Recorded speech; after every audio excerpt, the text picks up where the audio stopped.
વિદ્યાર્થી મિત્રો, મારી યુટ્યુબ ચેનલમાં તમારું હાર્દિક સ્વાગત છે। આજે આપણે બિઝનેસ એકાઉન્ટની અંદર યુનિટ 3નું પ્રકરણ 3 ચાલુ ખાતા એકાઉન્ટ કરંટ એકાઉન્ટ ચલાવશું। કરંટ એકાઉન્ટ એ શું છે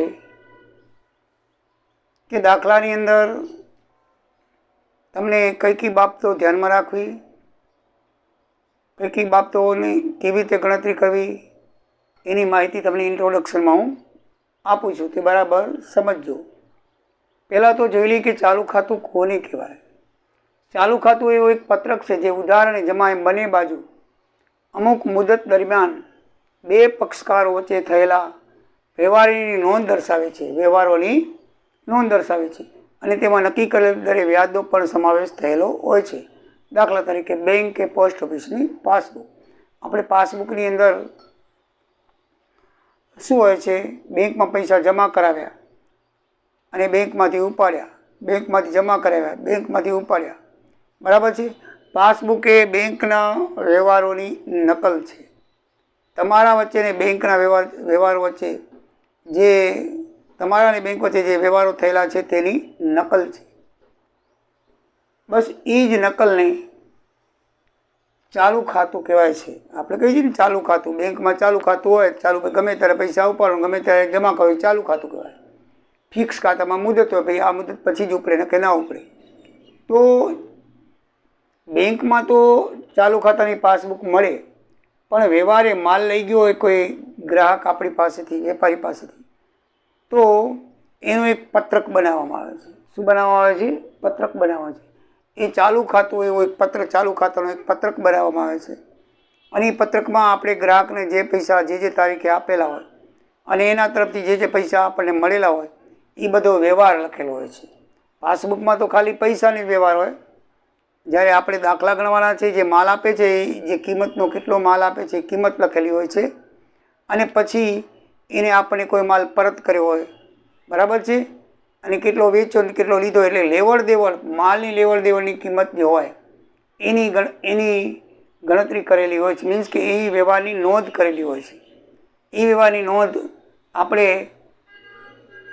સામાન્ય રીતે લેણદાર અને દેવાદારની ચાલુ ખાતાની દેવાદાર વચ્ચે થાય છે। લેણદાર ને દેવાદાર વચ્ચે નોંધ થાય છે।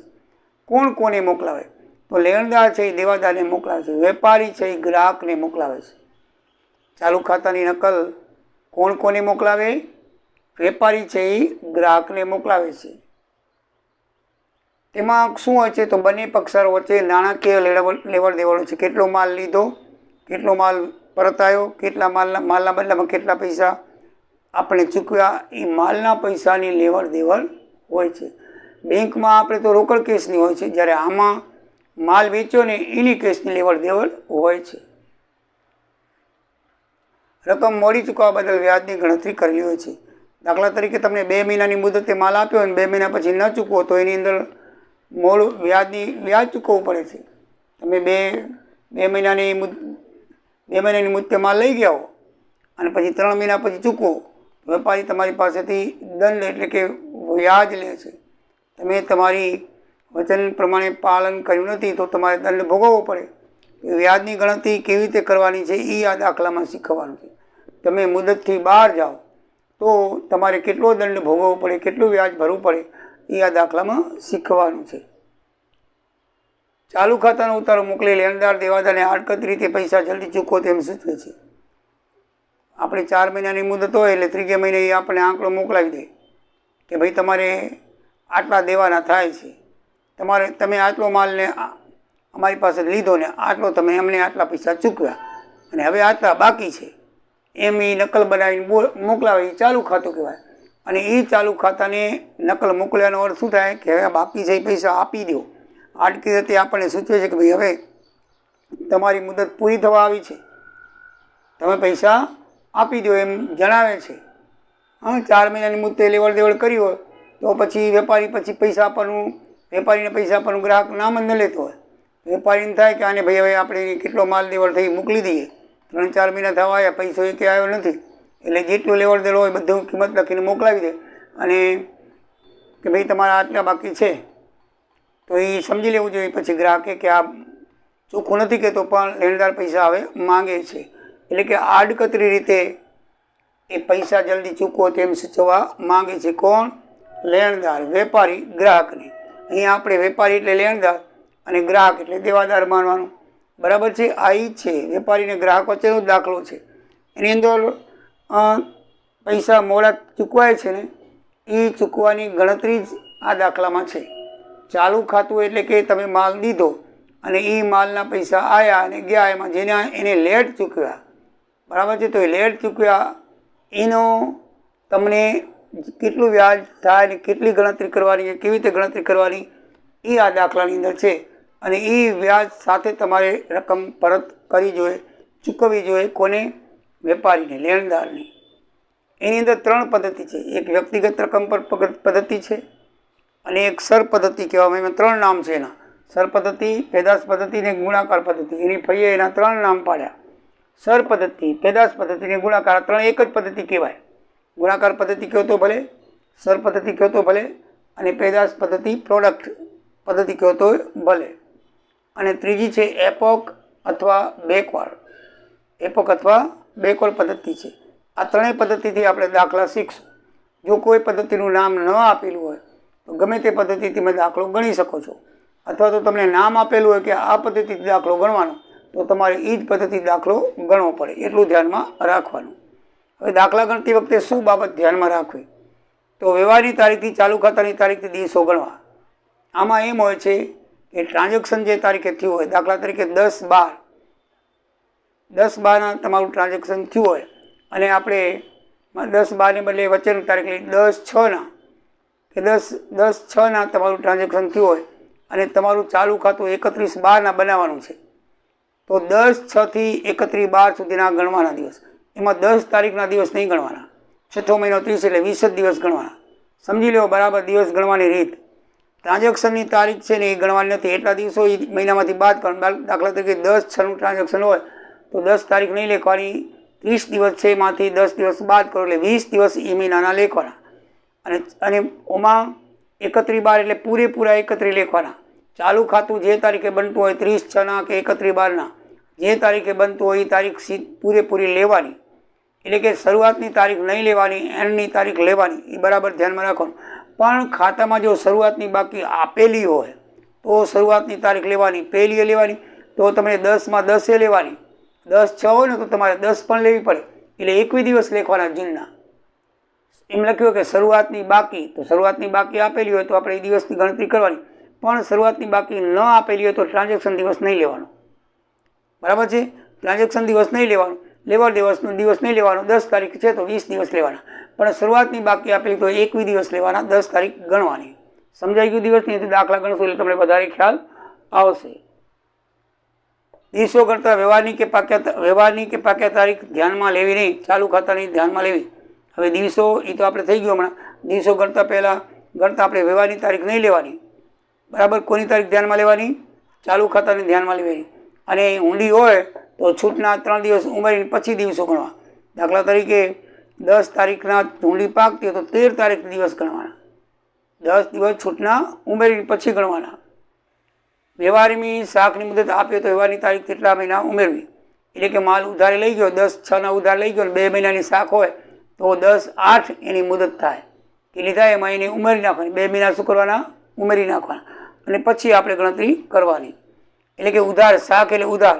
વ્યવહારમાં શાખની મુદત આપી હોય તો વ્યવહારની તારીખમાં કેટલા મહિના ઉમેરવા. લીપ યરના તમારે 366 દિવસ ગણવા. એ ખાસ ધ્યાનમાં રાખવાનું. ફેબ્રુઆરીના 29 અને આખા વર્ષમાં. અને દાખલો એ લોકો એવો જ પૂછે છે. તમે સાલ તો જુઓ નહીં. આવા દાખલામાં સાલ પહેલી જોવાની અને 24 જ પૂછે. આ 24 તો લીપ યર છે. આ વર્ષનો દાખલો પૂછે. આ ચાલુ સાલ લીપ યર છે. આ ચાલુ સાલના 366 દિવસ છે. બરાબર છે? પછી 20નું ટ્રાન્ઝેક્શન આપશે તો 20 24 એ 2 આપશે. આ 2માં 20ની સાલ કે 24ની સાલ ધ્યાનમાં રાખવાનું. 16ની તો નહીં આપે. બરાબર ને? કે 16, 20 ને 24 આ 3 લીપ યર છે. અને આ સાલ દાખલામાં વાંચો ત્યારે ગણતરી તમારે 29 દિવસ ફેબ્રુઆરીના. નીચે જે સૂત્રમાં અહીંયા 365 લખેલા છે ને એને બદલે તમારે 366 લખવા. આ બરાબર ધ્યાનમાં રાખવાનું. અને એ લોકોએ જાણી જોઈને લીપ યર જ પૂછશે. જેથી તમે સીધું સૂત્ર 365 દિવસનું લગાવી દો એટલે તમારો ગુણાકાર ખોટો આવે, સર પેદાશ ખોટી આવે, એક દિવસ એટલે દાખલો આખો ખોટો પડે. તો આ બરાબર વસ્તુ નાની છે, પણ એક દાખલો 0 માર્ક મળે એક ભૂલથી. કારણ કે તમે 65 દિવસ લખો એટલે બધું ખોટું આવે, પેદાશ એ ખોટી આવે ને વ્યાજ એ ખોટું આવે, માંગ્યા પ્રમાણે જવાબ ન મળે એટલે 0 માર્ક દે. સારો કોઈક જોનારો પ્રોફેસર હોય મારા જેવો તો એમ કે બચારે મહેનત કરી છે તો એને કંઈક માર્ક આપો, તો અડધા જેવા હું હોય તો આપી દઉં, બરાબર. પણ એ આપી શકે એની મરજી ઉપરની વાત છે. કારણ કે તમે માંગ્યા પ્રમાણે તો જવાબ દીધો ને તમે ભૂલ કરી છે, એ તમે બરાબર ધ્યાન રાખજો કે આ ભૂલના દોષી ના બનજો. સાલ બરાબર વાંચવાની, લીપિયર છે કે નહીં, લીપિયર તો તમે સમજો છો ને, જે સાલને 4 વડે ભગાય લીપિયર કહેવાય, 20, 24, 28 એવી. તો ચાલુ વર્ષ લીપિયર છે, ધ્યાન રાખજો. તો એનું સૂત્ર આ છે, ગુણાકારનો તફાવત એને શું કહેવાય? ચોખ્ખી પેદાશ કહેવાય. એ ઉધાર ને જમા બાજુ બંનેનો ગુણાકાર કરવો પડશે, આપણે કોષ્ટક ગણશું, પછી બંનેનો તફાવત કાઢશું, બાદબાકી કરવી પડશે. એ બાદબાકીને ચોખ્ખી પેદાશ કહેવાય. અને પછી એના જે વ્યાજનો દર દાખલા દીધો એને ગુણી અને 100 × 365 ભાગી નાખવાનું. આ 365 શું કામ આવે છે? કારણ કે એ હંમેશા દિવસની ગણતરી છે. જ્યારે દિવસની ગણતરી હોય ત્યારે નીચે 365 આવે, મહિનાની ગણતરી હોય તે નીચે 12 આવે, અને વર્ષની ગણતરી હોય તો નીચે 1 કરાય, પણ 1 લખાતો નથી, ખાલી 100 જ આવે, બરાબર. એટલે મિત્રો આ બધા દિવસોની ગણતરી છે, અહીંયા મહિનાની ગણતરી નહીં હોય. એટલે હંમેશા સૂત્રની અંદર 365 ને લઈ પછી જ્યારે હશે તો 366 એ આવશે, બરાબર. ધ્યાન રાખજો. ઉદાહરણને બંને બાજુના વ્યવહારની રકમ અને ગણેલા દિવસોનો ગુણાકાર કરવો ને બંને બાજુના તફાવતને પેદાશ કહેવાય. ઉદાહરણની જમા બાજુ બંને ગુણાકાર કરશું અને એના તફાવતને શું કહેવાય? પેદાશ. અને પેદાશથી આપણે સૂત્ર વ્યાજના દર વડે ગુણી 100 × 365 ભાગી નાખો એટલે વ્યાજ આવી જાય અને વ્યાજ ઉમેરી દેવાનું, દાખલો તમારો પૂરો. લાલસાઈ વ્યાજ કેને કહેવાય? હવે આ બધું પરીક્ષામાં પણ પૂછાય છે, નોંધ તમને. તો લાલસાઈ વ્યાજ કોને કહેવાય? બરાબર યાદ રાખજો. દાખલા તરીકે તમે 30/6 માલ લઈ ગયા, 2 મહિનાની મુદત આપી, તો તમારે પૈસા 30/8 ચૂકવવા પડે. 30/8 એટલે કે એની ગણતરી કરીએ તો 30/8 ચૂકવવા પડે, 31/8. તો લાલસાઈ વ્યાજ કોને કહેવાય તે આપણે જોઈએ. તો લાલસાઈ વ્યાજ છે એ તમને હમણાં જ મેં ઉદાહરણ દીધું કે ભાઈ 30/6 થી 2 મહિનાની મુદત આપી હોય અને 30/8 એને ચૂકવવાના થાય 2 મહિનાની મુદત, બરાબર છે. તો માનો કે એને પૈસા આપણને 9મા મહિનામાં ચૂકવ્યા, ના આપ્યા, એની મુદત ગઈ તોય ના આપ્યા, 9મામાં ચૂકવે કે 10મામાં ચૂકવે, મુદતથી ઉપર ગયા તો મુદતથી ઉપર જેટલી રકમ તમે જેટલા દિવસ મોડું કરો છો એ દિવસને લાલસાઈથી લખાતું પહેલાંના જમાનામાં. હવે તો લખાતું નથી, કોમ્પ્યુટરાઇઝ થઈ ગયું, એટલે એનું નામ રેડ ઇન્ટરેસ્ટ કહેવામાં આવે છે. લાલ એન્ટ્રી, લાલસાઈ વ્યાજ કહેવામાં આવે. શું કહેવાય? લાલસાઈ વ્યાજ કહેવાય. એને ઋણમાં દર્શાવાય. શેમાં દર્શાવાય છે? એને ઋણમાં. તો એ દાખલો ગણશો એટલે તમને ખ્યાલ આવશે, પણ એને તમારે આમ લખવાનું કે સર પદ્ધતિમાં નાણાં ચૂકવવાની તારીખ ચાલુ ખાતા બનાવ પછીની આવતી હોય તો તે દિવસોનું વ્યાજ ઋણ નિશાનીથી અથવા તો લાલસાઈથી લખાય છે. એટલે કે તમારું માનો કે તમે ચાલુ ખાતું તમારું 31/12 બને છે. આ મુદત મેં તમે 2 માસ દીધી, પણ એની અંદર ચાલુ ખાતું આવી જાય છે. ફરીથી નહીં સમજાવું તમને કે જો ચાલુ ખાતું 31/12 બનાવતા હો અને તમે 31/12 બનાવતા હોય અને તમારી એની 31/12 પછી મુદત જતી હોય, તમે એની મુદત એવી દીધી હોય કે જે દાખલા તરીકે 31/10 હોય, 31/10નો માલ વેચ્યો હોય અને તમે એને 3 મહિનાની મુદત આપો છો, 11, 12 ને 1 જાન્યુઆરીમાં આવે. હવે આપણું ચાલુ ખાતું તો બને છે 31/12 અને એનાથી 12ની મુદત ગઈ, બરાબર છે. તો એનાથી 12ની મુદત જાય તો 12ની મુદતનું જે વ્યાજ છે એ વ્યાજને રેડ એન્ટ્રી કહેવાય છે, એટલે કે રેડ ઇન્ટરેસ્ટ કહેવાય છે. એને લાલસાઈ વ્યાજ કહેવાય છે અને એના ગુણાકારને લાલસાઈ પેદાશ કહેવામાં આવે છે. જો સર પદ્ધતિમાં નાણાં ચૂકવવાની તારીખ ચાલુ ખાતા પછી આવતી હોય તો તે દિવસનું વ્યાજ ઋણ નિશાનીથી અથવા તો લાલસાઈથી લખાય છે, માટે તેને લાલસાઈ વ્યાજ કહે છે. અને દિવસો સાથે તેનો ગુણાકારના તફાવતને લાલસાઈ પેદાશ કહેવામાં આવે છે. આમ તો આપણે રકમને ગુણાકારના દિવસો સાથે ગુણવાની હોય છે. જે રકમ હોય એને દિવસો સાથે ગુણશું એને ગુણાકાર આવશે, ઉધાર બાજુનો ગુણાકાર, જમા બાજુનો ગુણાકાર. પણ જો ચાલુ ખાતાનું તમને 30/6 આપ્યું હોય અને 30/7 આપણી મુદત આવતી હોય, 5મા મહિનામાં માલ દીધો હોય 3 મહિનાની મુદત હોય તો 5 ને 3 8મો મહિનો આવે અને આપણે તો ચાલુ ખાતું બનાવીએ છીએ 30/6 તો ચાલુ ખાતા પછી જે તારીખનું વ્યાજ આવે એને લાલ શાહી વ્યાજ કહેવાય. ચાલુ ખાતાની તારીખ જોઈ લેવાની દાખલામાં અને એના પછીની મુદત આવી જતી હોય તો એને લાલ શાહી વ્યાજ કહેવામાં આવે છે. એટલે કે 30/6 બનાવતા હોય કે 31/12 બનાવતા હોય કે કોઈ પણ તારીખના બનાવતા હોય, આપણે મુદત એ પ્રમાણે દીધી હોય કે આપણા ખાતા બની ગયા પછી આવે છે એની મુદત, તો જે ચાલુ ખાતું બનવા પછીની જે મુદત આવતી હોય એ દિવસના ચાલુ ખાતાથી કરીને જે ચૂકવવાની તારીખ સુધીના એ જે દિવસો છે એનું જે વ્યાજ છે એને લાલ શાહી વ્યાજ કહેવામાં આવે છે. એને હંમેશા ઋણ દર્શાવાય છે, માઇનસ તરીકે દર્શાવાય છે અને એનો ગુણાકાર પણ ઋણ થાય છે અને ગુણાકારના તફાવતમાં એને પાછો ઋણ તરીકે જ લેવાનો હોય છે. એ બાબત ધ્યાનમાં રાખજો. એટલે લાલશાહીવાળા દાખલા પૂછાય છે અને લાલશાહીનો મુદ્દો પણ ટૂંકનોંધમાં પૂછાય છે. એટલે લાલશાહી આપણે હજી વધારે દાખલો આવશે ત્યારે તમને સમજણ પડશે. વેચાણ પરત કે ખરીદ પરત વ્યવહારમાં વ્યવહારની તારીખથી વેચાણ કે ખરીદ પરતની તારીખ સુધી દિવસો ગણવા. માનો કે વેચેલો માલ પરત આવ્યો હોય અથવા આપણે ખરીદેલો માલ પરત કરીએ તો દિવસો ક્યાંથી ગણવા? તો જે દાખલા તરીકે 30/6 માલ હતો અને તમે 30/7 પરત કર્યો તો વ્યવહારની તારીખ 30/6 પરત કરેલ માલ 30/7 સુધી તમારા દિવસ ગણવાના. વ્યવહારની તારીખથી ગણવાના. ક્યાંથી ગણવાની? વ્યવહારની તારીખ સુધી. કઈ તારીખ સુધી ગણવાના? 30/7 સુધી. એટલે કે જે વ્યવહાર જે તારીખે થયેલો હોય એ વ્યવહારથી પરત તારીખ સુધીના દિવસો ગણવા. એમ ખરીદ વેચાણ બંનેમાં ખરીદ પરત કરી હોય તો ભલે અને વેચાણ પરત આવી હોય તો ભલે, એ બંને દિવસોની તારીખથી વ્યવહારની તારીખ સુધીના દિવસોને ગણવા. મિત્રો, તમને આ દાખલો વધારે ગણશું ત્યારે તમને આની વધારે સમજણ આવશે. અત્યારે તમને થોડી 50% જેટલી સમજણ પડી ગઈ છે. તો ચાલો આપણે દાખલો ગણીએ ત્યારે બધી સમજણ તમારી 100% કરી નાખીએ આપણે.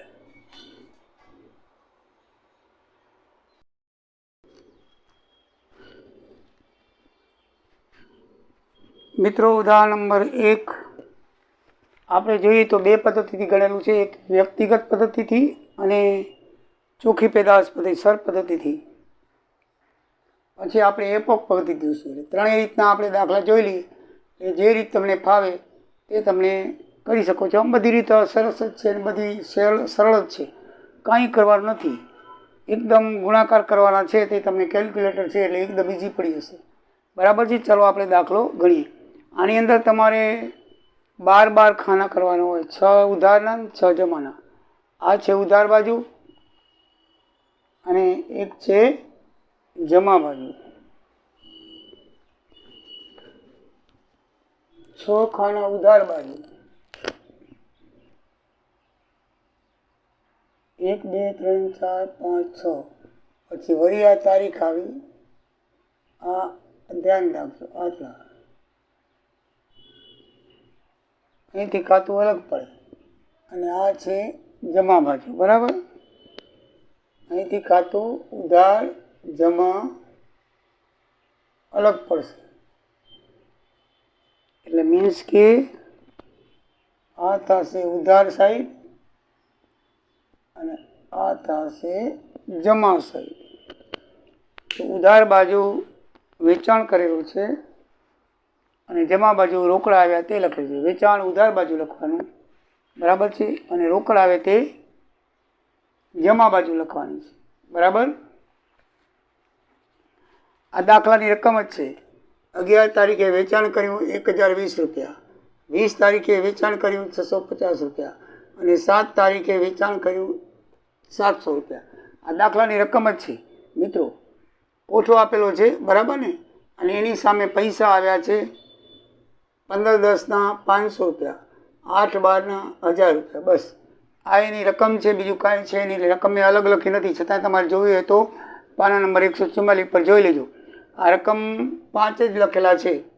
11/10 વેચાણ 1020 રૂપિયાનું, 20/10 વેચાણ 650 રૂપિયાનું, 7/11 વેચાણ 700 રૂપિયાનું. અને પછી લખ્યું છે કે રોકડ આવી 500 રૂપિયા, રોકડ આવી 1000 રૂપિયા. બસ આ 5 ટ્રાન્ઝેક્શન આપેલા છે પાન નંબર 144 ઉપર. હવે એ ટ્રાન્ઝેક્શન છે એના ઉપરથી બાકીના આપણે કેવી રીતે કર્યું? આ તો બધી વિગત દાખલામાં આપેલી છે. પાક્યા તારીખ હંમેશા ખાતું બને ને એ તારીખ હોય, 31/12 સુધીના દિવસો ગણવાના હોય. એટલે જો મુદત આપી હોય તો પાક્યા તારીખ લખવાની. આમાં મુદત આપેલી નથી, મુદત ના આપેલી હોય એટલે 31/12 સુધીના આપણે દાખલા ગણવાનો. આમ તો આપણે મુદત ઉંમરી 3 મહિના આપેલા હોય, 3 મહિના ઉંમરીને પછી અહીંયા પાક્યા તારીખ લખીને આપણે તો તમે ઊંડીના દાખલામાં, ઊંડીના પ્રકરણમાં સરેરાશ પાક તારીખ બધું આવડી ગયું, દિવસ ગણતા આવડી ગયા અને પાક્યા તારીખે આવડી ગઈ, એટલે કાંઈ શીખવાડવાનું હોય નહીં. બરાબર. એટલે અહીંયા જો મુદત આપી નથી દાખલામાં, આ વ્યક્તિગત ખાતામાં કોઈ દી મુદત નહીં હોય, આ મુદત આમાં હશે. બરાબર ને. વ્યક્તિગત ખાતામાં ક્યારેય પણ મુદત નહીં હોય. એટલે વ્યક્તિગત ખાતામાં મુદત ન હોય એટલે આપણે મુદત કોને માનવાની?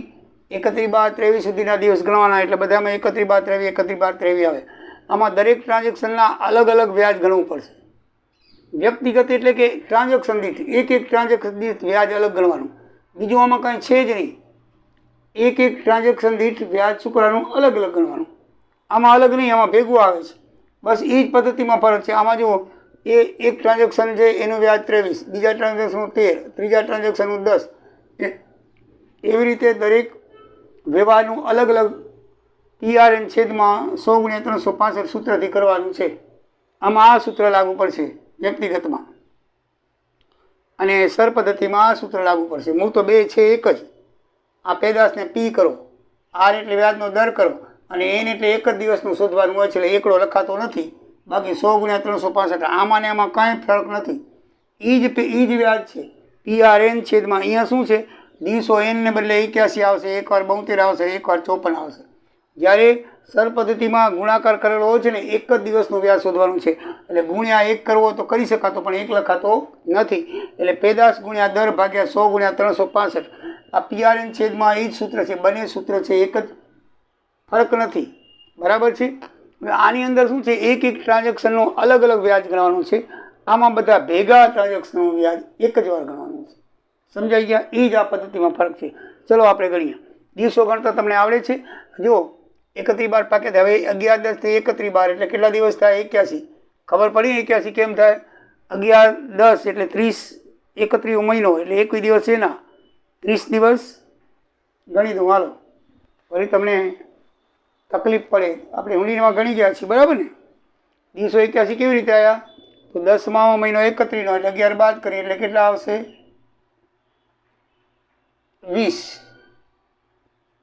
પછી 30 નવેમ્બરના અને ડિસેમ્બરના 31 થઈ ગયા 81.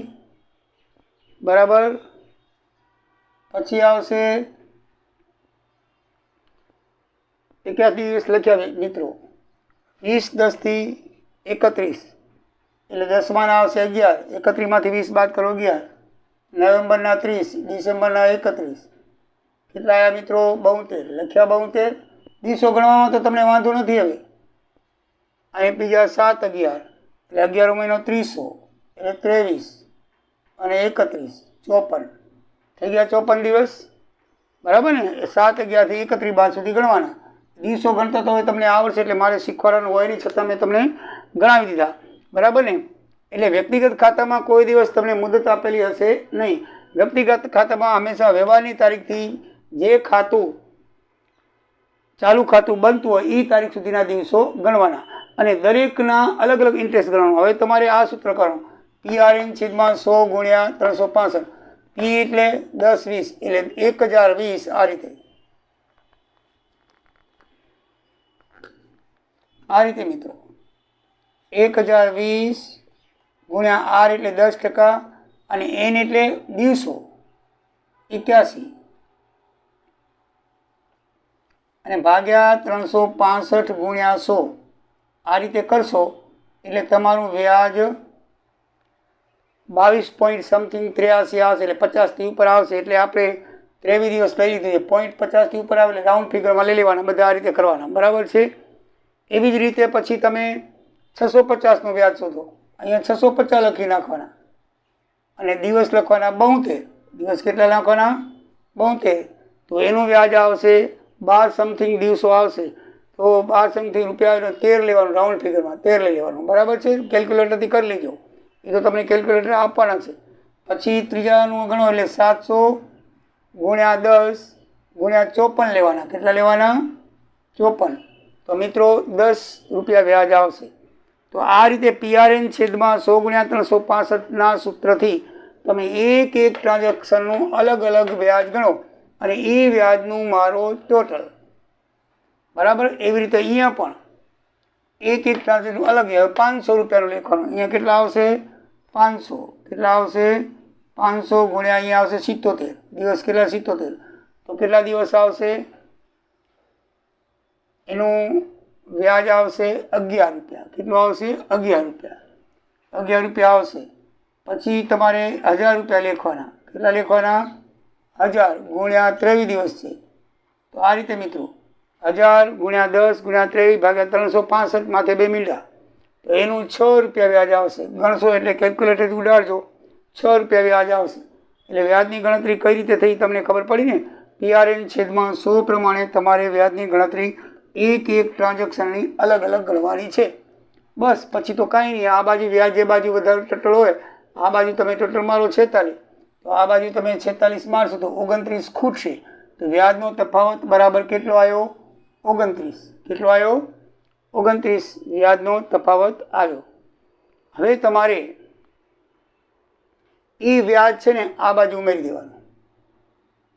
કઈ બાજુ ઉમેરી દેવાનું? આ રકમમાં. આ જો વત્તા વ્યાજ, આટલી રકમ હતી તો એ વ્યાજ આવી એ ઉમેરી દો એટલે 2399 ટોટલ થાય. આનું કેટલું થાય? 2399. આ બાજુ તમે જો ટોટલ મારશો તો ખાલી 1500 રૂપિયા છે. એટલે જે રકમ ખૂટે એને બાકી આગળ લઈ ગયા 899 રૂપિયા રકમ ખૂટશે. તો પછી વર્ષની પહેલી તારીખ આવે 1/1/24, કારણ કે વર્ષ પૂરું થયું. બાકી આગળ લઈ ગયા 31/12 તો બાકી આગળ લાવ્યા 899 રૂપિયા. આ તમારો જવાબ ને આ તમારો દાખલો. કાંઈ પણ નથી. વ્યક્તિગત પદ્ધતિમાં એક એક વ્યવહારનું અલગ અલગ વ્યાજ ગણવાનું અને વ્યાજનું ટોટલ મારી અને ખૂટતું વ્યાજ છે 29 રૂપિયા. એ જે બાજુ ખૂટે એનાથી વિરુદ્ધ બાજુ, ઉધાર બાજુ. ઉધાર બાજુ ખૂટે તો જમા બાજુ, એ ધ્યાનમાં રાખવાનું. જમા બાજુ ખૂટી તો ઉધાર બાજુ, આ બાજુ ઉમેરી નાખો. બરાબર છે? કેટલા? 29 રૂપિયા. અને 29 રૂપિયા તમે હવે આનું ટોટલ મારો. કેટલી રકમ લેવાની થાય? 2399 રૂપિયા એ માલિક ગ્રાહક પાસેથી માંગે. બરાબર ને? બરાબર. અમર છે એ અકબર પાસે એટલા માંગે. હવે એટલા એને દીધા નથી, દીધા એને ખાલી 1500 રૂપિયા દીધા છે. તો 899 રૂપિયા દેવાના બાકી રહ્યા. તો 899 બાકી રહ્યા તો વર્ષની આખરે 899 નવા વર્ષમાં 1/1/24 બાકી આગળ લાવ્યા એના ખાતે આટલા ઉધાર બોલશે. બસ મિત્રો, એકદમ દાખલો પૂરો. અને સર પદ્ધતિમાં પણ એમ જ છે. સર પદ્ધતિમાં એક શું ફરક છે કે અહીંયા એક એક દિવસનું વ્યાજ ગણવામાં નથી આવતું. અહીંયા શું કહે છે? રકમ અને દિવસ. દિવસ તો એ જ પ્રમાણે જુઓ મિત્રો, 71 72 54 સોરી 81 72 54 81 72 54 રકમ પણ એની. પણ આ બેનો ગુણાકાર કરવામાં આવે છે. સર પદ્ધતિમાં પેદાશ સુધામાંથી પ્રોડક્ટ કરવામાં આવે છે. આની જેમ અલગ અલગ વ્યાજ કરવામાં નથી આવતું. બરાબર ને? ધ્યાન રાખજો. બસ એ જ ફરક છે. આનો નાનો ગુણાકાર 82 620, રકમ અને દિવસનો ગુણાકાર 46 800, 754નો ગુણાકાર 37 800. પછી એનું ટોટલ માર્યું તો 1,67,220 થાય. આ બાજુ પણ એમ જ કરવાનું. રકમ અને દિવસનો ગુણાકાર 38,500, 1000 ગુણ્યા 23 એટલે 23,000. હવે એનું ટોટલ મારો તો કેટલું આવશે? 61,500 આવશે. કેટલું આવશે? 61,500. તો 61,500 કુલ આવ્યા એ બેનું ટોટલ. તો આનો તફાવત કહેવાય. હવે આ બેનો તફાવત કેટલો આવ્યો? કારણ કે ટોટલ જે છે એ 1,67,220 છે, આ 1,67,220 છે. આ બે આંકડાનું ટોટલ 61,500 થયું. તો આમાંથી આ બાદ કરો એટલે 105,720 તફાવત આવે. આ બંને ગુણાકારનો. આ ગુણાકારનું ટોટલ 1,67,220 અને આનું ખાલી 61,500 આવ્યું. તો 1,67,220માંથી 61,500 બાદ કરો એટલે 105,720, 1,05,720 તફાવત આવ્યો. બસ તફાવત આવી જાય એટલે સૂત્ર મેં તમને લખાવ્યું હતું ઇન્ટ્રોડક્શનમાં. પેદાશ ગુણ્યા દર ભાગ્યા 100 ગુણ્યા 305. પેદાશ એટલે તફાવત 105,720 ગુણ્યા 10% વ્યાજનો દર ભાગ્યા 100 ગુણ્યા 365 એટલે એમાં 28 સમથિંગ આવે છે. 29 રૂપિયા વ્યાજ થાય. બરાબર છે? એ બાકી તો એમ છે 29 રૂપિયા આ બાજુ ઉમેરી દો 23,99 થાય. બરાબર છે? અને આ બાજુ 1500 લેવાના 899 છે. એ આપણે શું કરશું?